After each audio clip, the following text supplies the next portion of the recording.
Oh, this video is going to get some hate from the Wrestling Observer crowd. Oh boy. I look forward to this. But, after seeing the awards, who won, the categories, all that kind of stuff, I honestly felt like I had to make it. Like, legit, a year ago at this time, I remember distinctively seeing the 2020 Wrestling Observer Awards and thinking, oh, this is not good. There are some howlers in here. And I made a video about it.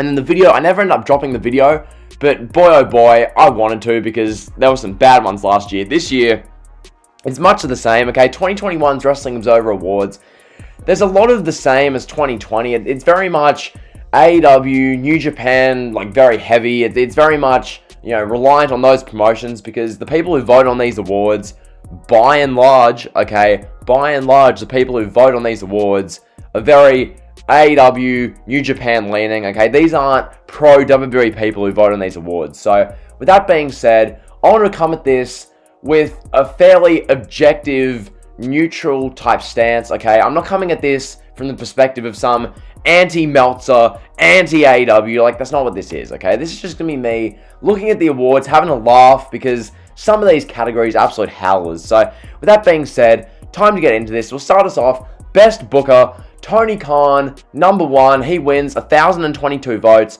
Second place is Gato at 149. And we'll see here, Paul Levesque, Triple H, 14. So, with this one, I get Tony Khan winning. I really get it, okay? You're not going to have Bruce Pritchard winning Best Booker, okay? Just no. You're not going to have Paul Heyman win it, even though he should be up here, but he's not. Tony Khan winning doesn't surprise me. The fact that he has 1,022 votes and second place, 149. Is Tony Khan like 8 times or 7 to 8 times better a booker than the second best booker in wrestling? Not at all. Okay, Tony Khan throwing everyone into a regular tag, a 6-man, an 8-man, a 12-man tag. Is that some amazing godly booking? It's really not. So, nonetheless, we're just starting off. Like, Tony Khan's 7 times better than the next booker in pro wrestling, next best booker. Okay, sure, whatever, go for it. So, from here, we have worst promotion of the year. Is anyone surprised by this? Is anyone surprised AEW doesn't even get near enough a single vote, okay? AEW is not even in here. We have WWE with 1,019 votes, and the second place promotion has 93, and that's Impact, okay? And then Ring of Honor's got 31, MLW 19, New Japan 12. So, quite frankly, I'm surprised that New Japan even got 12 votes, considering the audience who votes for this. But nonetheless, WWE is, based on this logic, let's do some quick maths here, 11 times worse than the second worst promotion in wrestling? Okay. It's such an agenda, bro. It's such an agenda. So yeah, moving on. Worst feud of the year, Bray Wyatt versus Braun Strowman.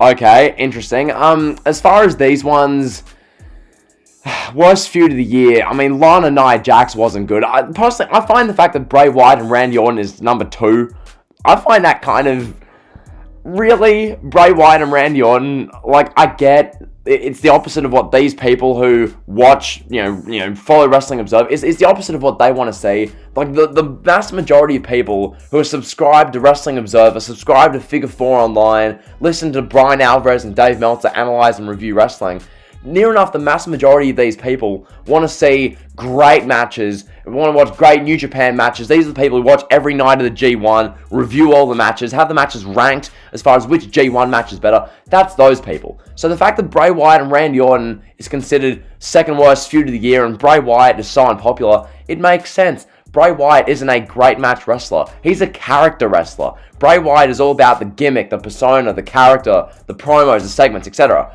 Okay, so the fact we have Bray Wyatt versus Braun Strowman at 1, sure, that feud was pretty dull on SmackDown. Wyatt Orton at number 2.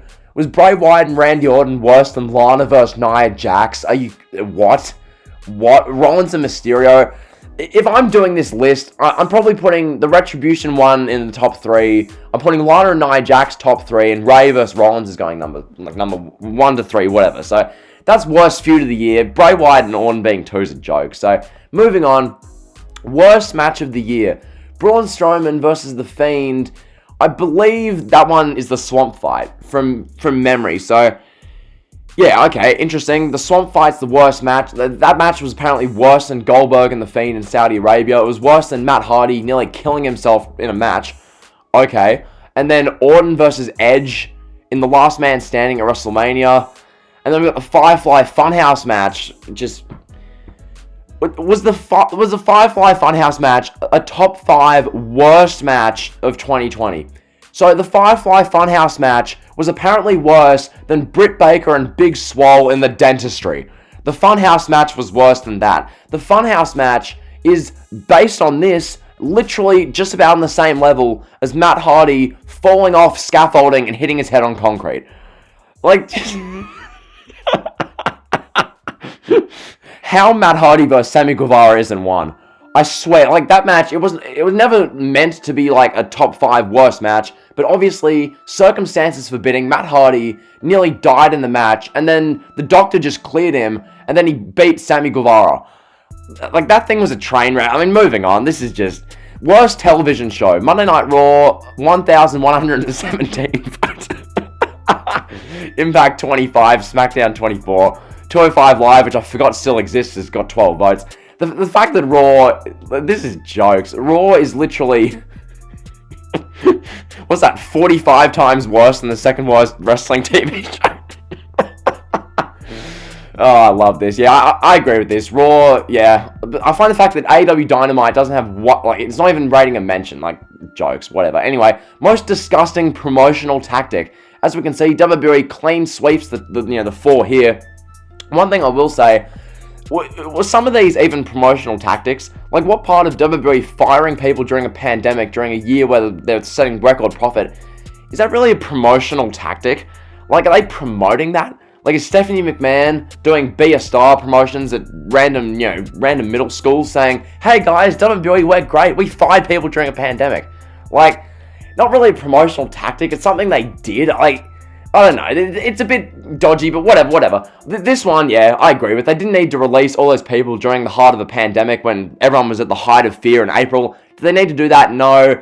And then the rest of these, totally fair enough. So, moving on. Worst major wrestling show. Super Showdown wins fairly convincingly. Horror Show at Extreme Rules. WrestleMania, okay. We got Money in the Bank and AEW All Out. Interesting. AEW All Out. In my opinion, I'm happy All Out gets a mention. I'm kind of surprised it did because it's an AEW show. I didn't expect to see an AEW show as worst major wrestling show in the voting. But nonetheless, AEW All Out, the 5th worst show of 2020. Interesting. So, when I look at AEW All Out, I mean, that show, it was by far AEW's worst pay-per-view. It was just a weak effort all round. I'd probably put AEW All Out like 3rd. I think these top 2 I agree with. Super Showdown was just bad. The Horror Show was awful. I agree with these ones. Then, most overrated. Oh my god. Oh my god almighty. Okay, so yeah, Bray Wyatt is by far the most overrated wrestler. You want to know why? Well, I explained it before. He doesn't wrestle great matches. He's all about a gimmick. In the eyes of the Wrestling Observer crowd, gimmicks suck. We need great matches. Bray Wyatt, he can't wrestle. He's boring. He's slow. Okay. Forget the fact that near enough every week Bray Wyatt is involved in Raw or he's involved in SmackDown. The segment he's involved in is the most notable talking point of the show. Forget that. Stuff him. His matches aren't good. His matches aren't the greatest ever. His matches aren't as good as Ibushi versus Omega. Stuff him. Most overrated. So, yeah, that one's okay. Wrestler of the Year. I can't really say I'm surprised they gave it to Moxley. The fact that he was 3,500 votes better than second place, I mean, is what it is. Drew McIntyre comes in at 5th. Roman Reigns, he's at 8th. Go Shiozaki is apparently better than Roman Reigns.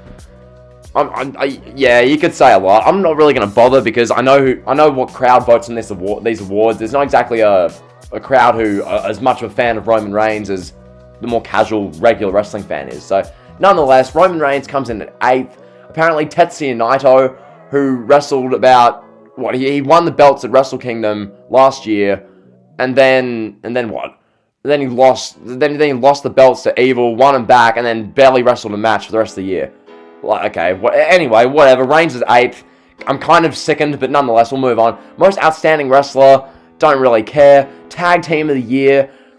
I'm not going to fake shock that the Young Bucks are number one. This is Wrestling Observer. These are Dave Meltzer's boys, okay? The Young Bucks have a move, the Meltzer Driver, named after Dave Meltzer. So, it doesn't really surprise me. Nonetheless, moving on.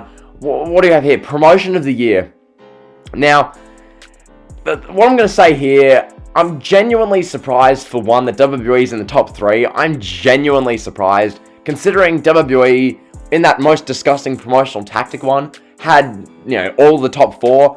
It does surprise me that WWE is top 3 as far as best promotion of the year. The fact that AEW's 1 doesn't surprise me for a second. The fact New Japan's 2 doesn't surprise me for a second. WWE being 3 kind of does, considering the audience who votes on these awards. UFC being a part of this makes no sense. UFC isn't pro wrestling, okay? UFC is mixed martial arts. Why are they a part of this? Hello? It's UFC. One of these is not like the other. If we're playing Among Us, UFC is the imposter. Okay? Come on now. So, yeah, that's that one. Next up, Best Weekly TV Show. AEW Dynamite, basically 6,000 votes. NXT, 1,600. Being the Elite, 1,265. There we go. AEW Dark, 743. SmackDown, 611. Now, I don't know how to go about this, because the first 8 months of SmackDown last year was all-time bad. And the last 4 months was pretty good. So I'm not going to say SmackDown needs to be the best show, voted the best weekly TV show, because quite frankly, for 2/3 of the year it sucked. But putting Being the Elite and AEW Dark is better than SmackDown. The last 4 months of SmackDown, with Roman Reigns as the Tribal Chief, Sasha Banks and Bayley with their women's title feud, Sami Zayn with the IC title, the Street Profits as tag champs, everything SmackDown was doing, you're telling me those last 4 months of SmackDown are worse than 15 random squash filler matches on AEW's YouTube channel where no one's in attendance watching, people are barely making crowd noise. You're telling me that AEW Dark, featuring Shawn Spears versus some random off the street in a 1-minute squash match, that's better than SmackDown. Okay, and then, yeah, Pro Wrestling Match of the Year. I'm not going to act surprised that no WWE matches here. It doesn't shock me. The fact that the Royal Rumble match isn't even rating a mention, okay, doesn't surprise me at all. Next up, Rookie of the Year. Pat McAfee being 1. I completely agree. Pat McAfee was far and away the best Rookie of the Year. Most of these other guys just don't even come close to Pat McAfee. Will Hobbs is good, so I'll give him that. Next up, worst gimmick. The Fiend, Bray Wyatt, worst gimmick. I'm not going to act surprised, because I quite frankly expected that. The Fiend is apparently literally 4 times worse a gimmick than Retribution. Retribution is, oh my god, whatever. Alexa Bliss is apparently the 3rd worst gimmick. Okay. Seth Rollins 4th. Dexter Lumis, Jesus, any gimmick that's dark themed, but it's not in New Japan or AEW, it sucks. If it's in WWE and it's a darker themed gimmick, sucks. So yeah, that's that. And then really, the last one I'll do is Promoter of the Year, I think, because Promoter of the Year, Tony Khan, 1,056 votes. And then from next up, second place is Dana White. Why is Dana White here when UFC isn't pro wrestling? Why does Wrestling Observer try to be topical and do cage fighting? Whatever, Dana White's second with literally a tiny fraction of the votes Tony Khan gets. And then way down here at number 7 is Vince McMahon with 14 votes. So apparently, Tony Khan, look, I'm going to do some quick maths real quick. 1,056 divided by 14. According to the Wrestling Observer Awards, Tony Khan is 75.4 times better than Vince McMahon. I repeat, according to the Wrestling Observer Awards, Tony Khan is 75.4 times better than Vince McMahon. Good to know. So, that is basically the Wrestling Observer Awards for 2021. I need to make a video about this. These are just jokes, just generally speaking. So yeah, if you enjoy the video, like, comment, always on a drill. See ya.